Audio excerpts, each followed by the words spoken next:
Mastering homophones and homonyms, context clues exercises.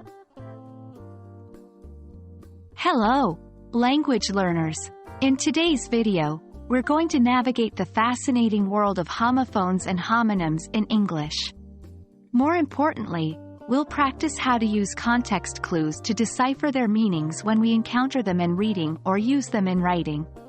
So, buckle up and get ready for an exciting linguistic journey.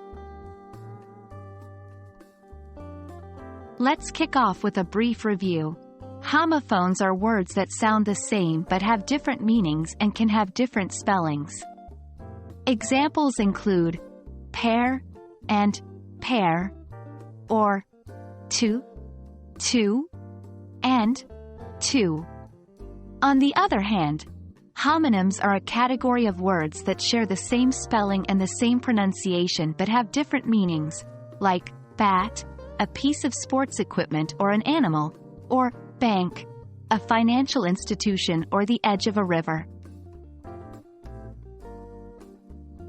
When it comes to figuring out the meaning of a word we don't know, the surrounding words, the context, can often provide valuable clues. These are called context clues. Context clues can help us understand not only unknown words but also homophones and homonyms, based on the context in which they are used. Now, let's start practicing with some exercises. Exercise 1. I'll read two sentences.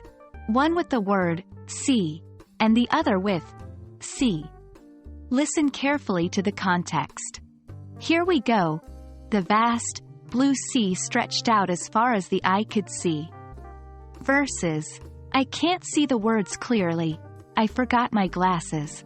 Here, the context surrounding the words helps us understand whether we're talking about the ocean, see, or the verb to perceive visually, see.